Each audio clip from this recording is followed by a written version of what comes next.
Hello, welcome to Young Business. Well, today, changing perceptions in retail, breaking the rules of the retail business. Today on the show, we have one man, the former KWS CEO, who was the CEO for 8 years, a board member at Uchumi, no, at Equity Bank, and he was the chief operating officer for about from 2004 to 2012. He's a board member at the Kenya Tourism Board and so many other boards. I think if he started naming them then. He's a former student at University of Nairobi and also a former student of Starehe Boys High School.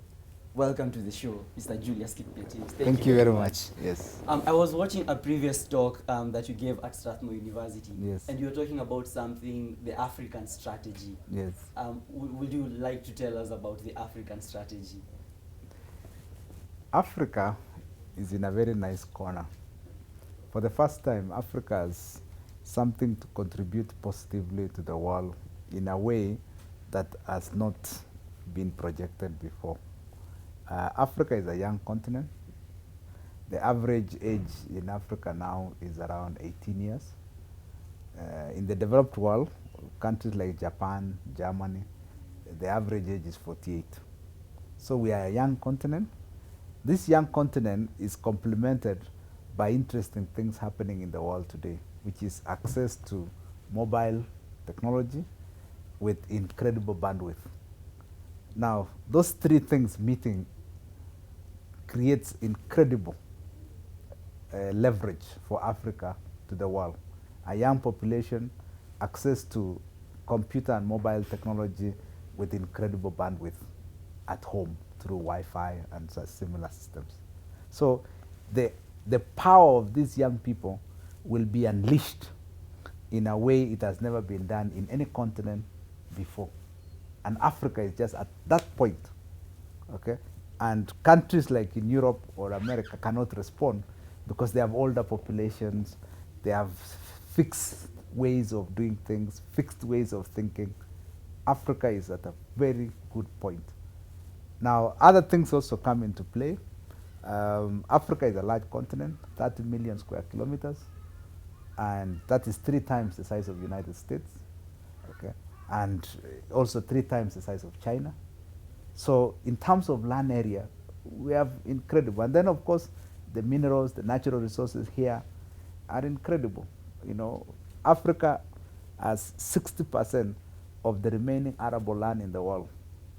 If we just use that arable land, we feed the world. Look at the incomes we unleash, the nutrition improvements we unleash in the world by just using that rich agricultural land. So Africa is in a very, very good point. And even if you look at even other natural resources like oil, which then fuels the world, 50 out of the 54 African countries are either prospecting for oil or have it. So that is why we're saying Africa is in an incredible nexus.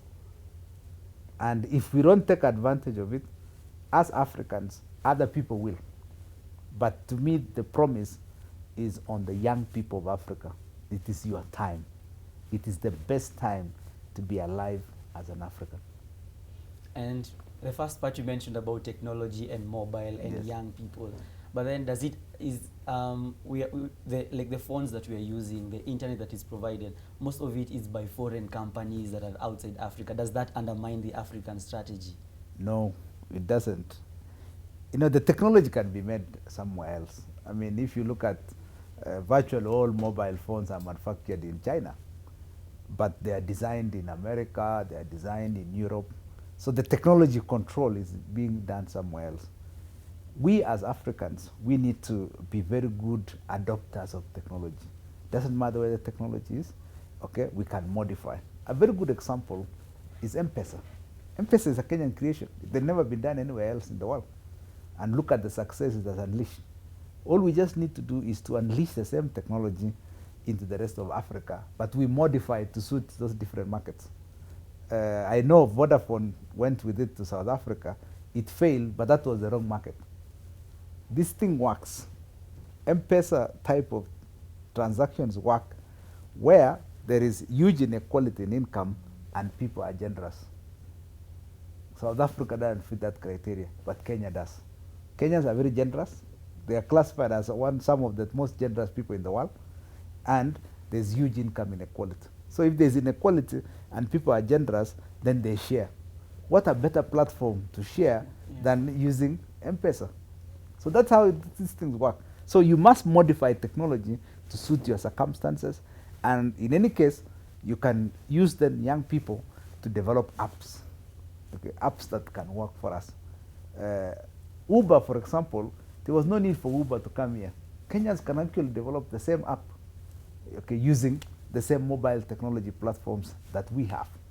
So for me, I'm telling young people, this is your time. Develop solutions that fit our circumstances. Understand our markets very well and what can work. Of course, there will be a lot of failure, experimentation, but that's the nature of life. You can't predict everything. So you'll get some things right and be very successful. You get some things wrong, you say, what have I learned from it? And that's the way nature of life. And keep moving, keep trying, keep moving. Don't stop. That's the way the world works. Well, as young entrepreneurs, Yes. anytime we are trying to create a solution to a problem, we are always looking at it like a really big problem and then also trying to find a bigger solution.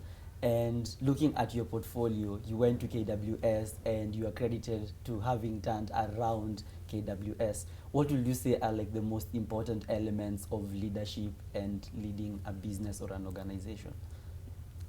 The core thing about leadership is influence. You're influencing people to go in a certain direction. Okay? So a leader influences people in a direction you have set with those people. So, because when you define leadership, leadership is the ability to influence people towards a stated goal. So you sit with the people and define the goal. What are we supposed to do? Then you use your influence then to direct them towards that goal. Now, young people, my own advice to young people is learn to influence. Okay? Now, in leadership, there are 3 ways of influencing things. Number 1 is to use the authority vested in your office. As a CEO, you are authorized, either by the board or by law, okay, to do a certain thing. Use it well. Exercise your authority well. The second one is expertise. Okay? By the time you reach a CEO or any leadership position, you are an expert in something. Okay? Probably not sometimes even formal, but you are an expert. Expertise helps you to direct. Me, I went to KWS, I had management expertise. That was what was my contribution to the table. So I led the organization using my management expertise, and I shared it freely with them. Okay? Yeah. And I helped employees see the future using my management expertise. And the third one is charisma. Leaders have to develop themselves to be charismatic, using that charm, okay, to then rally people towards a cause. Some of the most charismatic leaders are religious leaders. That's why they can make you believe in something you don't see. So, a leader must be charismatic. Okay? Now, one of the greatest sources of charisma is good character. Somebody who stands by his values, by their principles, and they are not going to budge. Then you rally people around that character. And then now you influence people by then creating followers towards that stated goal. So young people, always never forget, use your authority and use it well. Develop expertise in whatever area and contribute that expertise freely towards the attainment of that goal. And number 3, be true to your character, because then that develops and translates into your charisma. Uchumi. Yes. It stated that Deloitte picked you from a big list of other possible candidates. Yes. Would you say there's something that you do or something that you have or you think that put you ahead of other business executives who had been shortlisted? I'm not sure what they looked at, But my interest in coming here was to solve a Kenyan challenge. Uchumi is a Kenyan brand, okay? And it's a 40-year-old company. It's the first supermarket chain in Kenya, and it has done incredible things over the years, okay? It pioneered retail and wholesale in Kenya, and that is why in Africa, Kenya has the second most developed retail and wholesale system in Africa. The first one is South Africa. Wow. So, thanks to Uchumi, it pioneered all that in 1976, and it was part of a government strategy in modernizing retail and wholesale business. So it did its part, but over the years it has suffered from mismanagement, bad governance, weak controls, corruption, all those ills that many other Kenyan institutions suffer from. So my own contribution to Kenya is to fix Uchumi, and it's on the road to recovery. Okay, there are a few hitches here and there. We still want to inject some liquidity, a few reforms in HR, a few more reforms in strengthening controls, and then, but the growth strategy is very clear. So my own contribution to Kenya is to fix Uchumi, make sure it does the right thing, because it positioned Kenya to be number 2 in Africa in modernizing retail. It is what inspired the other supermarket chains, the Nakumats, the Tuskies, the Naivas. They have all grown with the pioneering knowledge of Uchumi. So I am one of the biggest proponents of, competitive markets. I like competition because it sparks creativity. It makes people think. So we are happy that Uchumi inspired those other supermarkets and many others. There are many other supermarket chains, and Uchumi will still play its role, okay? And we want now to grow retail to the next level. That's why we talk about franchises. Other people have jumped the gun. I have no problem with it, okay? If Uchumi can inspire you to do something great for Kenya, so be it. It's nice. So for us as Uchumi, we're saying we will fix our problems, and we are not too far from completely fixing those problems, and then now we grow to the next stage. Are we going to grow to the rest of Africa? Yes. Are there opportunities? Yes. Will we partner with other people? Yes. So there are many things that are going to be rolled out. Africa is our playing ground. As I told you, the best time to be alive as an African is now. Before I jump into something that you've mentioned about competition Yes. in the industry, when it's reported that when you were joining Uchumi, the supplier's debt was, apparently it was at 750 million, but after reviewing everything, you found out that it was about 3.6 billion. Yes. What makes you, what drives you to think that out of all this, you can still take up Uchumi and transform it into this new retail store that inspired the history of retail business in Kenya? We are restructuring that debt, okay? Half of it we want to convert into equity. We have already agreed with the suppliers, and they are now signing up, okay? So in the process of signing up to convert half of that debt into equity. And then the other one is we are reorganizing the balance sheet by selling the non-core assets. There are some assets, land, where our store in Gong is sitting, where our store in Langata is sitting. We want to convert those into liquid assets so that then we begin injecting that liquidity into the business. So that will reduce much of that debt. Now, once you reduce that debt, it creates new headroom where we can now drive the business, because supermarkets run on supplier debt. They don't run on bank debt. Bank debt is too expensive because supermarkets have got low margin. So you create a platform for the supplier to push their goods through the system, and you get your margin. So a supermarket is a platform. So we must make that platform as efficient as possible. We are also going to rely on injection of new capital by the shareholders. So we are talking with government. Government is a shareholder. It owns 15% of Uchumi. So the talks are progressing. And then we are also going to invite a strategic investor. Okay, somebody with world-class experience in retail, or can access that world-class experience and then brings it to Uchumi. Because as part of modernizing Uchumi, we must take it to be ahead of the competition. Yeah. You know, we must create a new curve. We can't just go traditional. Okay, I don't want to disclose what that new curve is, but Uchumi will create a new curve. In getting ahead of the competition, Yes. we are having the biggest stores that have been the most successful in the world. Yes. Massmart. Apparently, it's also reported that Walmart has been trying to lay ground to Yes. come into the Kenyan market.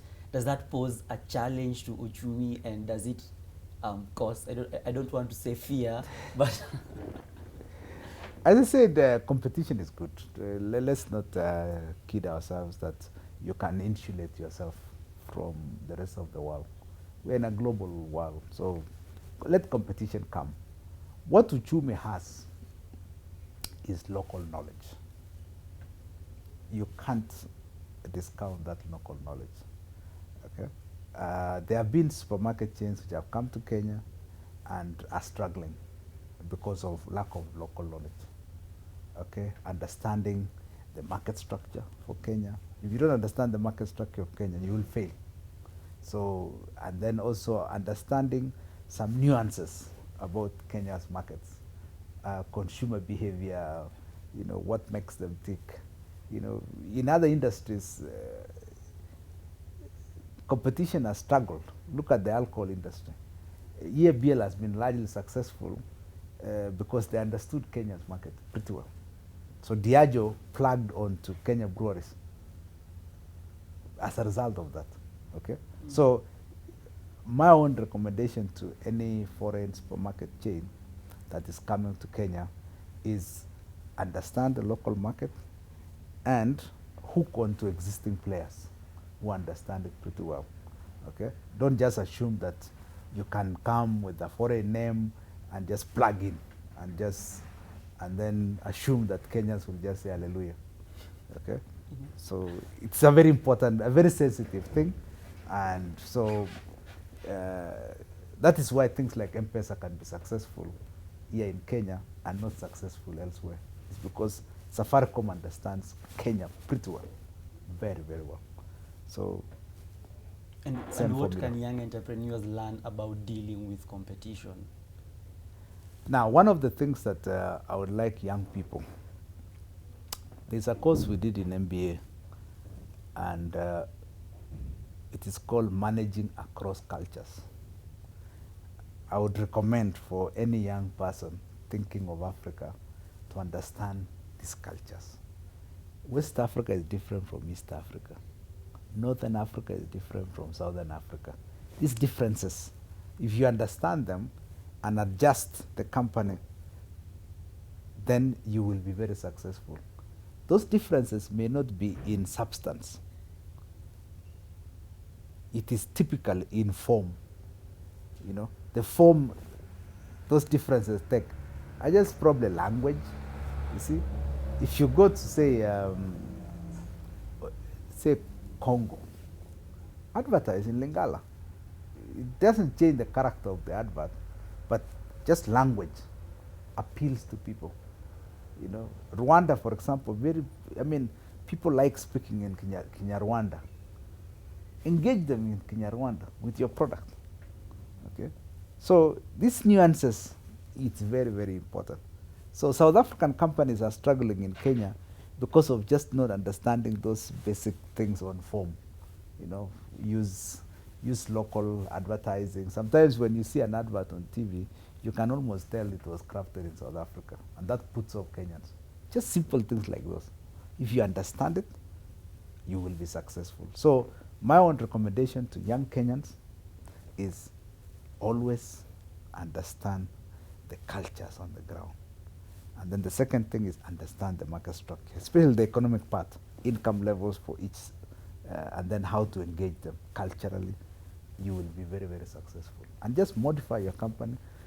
Okay? It may mean, for example, having local partners. There's nothing wrong. Okay? So if you go to Uganda and you are running a successful business in Kenya, bring Ugandans on board. One of the things I learned about Uganda is they like shared risk. Okay? If you want to patch in their country, involve them in the shareholding. So it's little things like those. If you understand them, you'll be very, very successful. Africa is our playing ground. Let us play the game well. He is described as the savior of Uchumi. This man is the guy who will take the retail industry in Kenya to the rest of the world. Well, we'll be right back after the break.